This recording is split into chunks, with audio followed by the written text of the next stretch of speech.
पहले शकरकंद ऐसे भून के खाते थे, मूंगफली भून के खाते थे, मखाना भी भून के खाते थे। ये बिल्कुल जिसको कहते हैं ना राख, उसमें भुनी हुई है, नहीं तो फिर काली काली पड़ जाती है। हमारे पूज्य स्वामी भूदेव जी, सुदेव जी, सुकर्म देव जी और कौन कौन लगे हुए? विपिन जी। और मैंने कहा भाई चटनी किसके लिए? तो ये किसकी चटनी है? ये धनिया की, धनिया पुदीना। और ये धनिया पुदीना और इसमें आंवला मिलाया हुआ है। ओ, मैंने कहा ये किसके लिए? बोली ये शकरकंदी के साथ खाने के लिए। हाँ, ये तो गजब स्वाद बन गया इसका।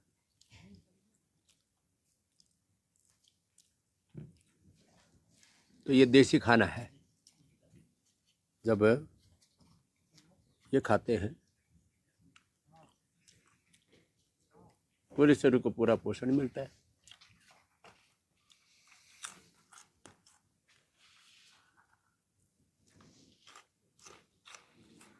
सिंघाड़ा भी है, सिंघाड़ा मूंगफली, इसमें सीजन है इसका। सिंघाड़ा भी तो आपने जी अपने ये तालाब बना रखा है यहाँ। ये हमारे महात्मा जी की विद्या पूरी हो गई, योग में एमए किया ना जी, दर्शन से। हाँ, दर्शन से एमए किया। पूज्य साध्वी दीदी देवप्रिया जी की सन्निधि में। मैंने कहा बेटा क्या सेवा करनी? बोल खेती की सेवा में लगा दो गुरु जी। भारत तो ऋषि प्रधान और कृषि प्रधान देश है, तो इन्होंने सैकड़ों प्रकार की फसल यहाँ लगा दी और उसमें साग सब्जियां हैं, फलदार वृक्ष हैं, मूंगफली है, शकरकंदी है, सिंघाड़े हैं, सब यहीं बो रखा है।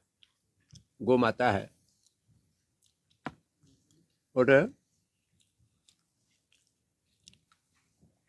ये शकरकंदी भी कम रेशे वाली है जी, मीठी भी अच्छी।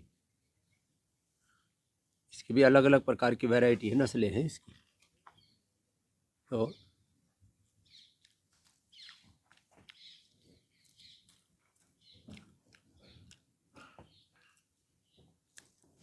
सफ़ेद तिल के लड्डू, काले तिल के लड्डू सब ने यहीं बना रखे।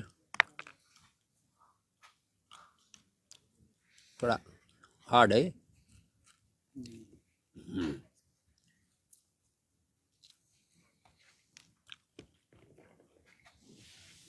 कोलो भी यही बना रखा है। सैकड़ों बीघा जमीन में, एकड़ जमीन में,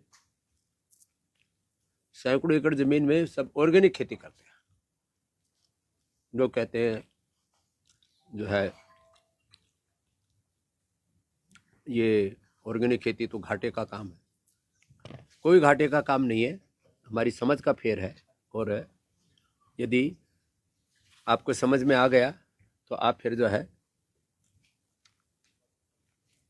ये केमिकल वाली खेती छोड़ देंगे।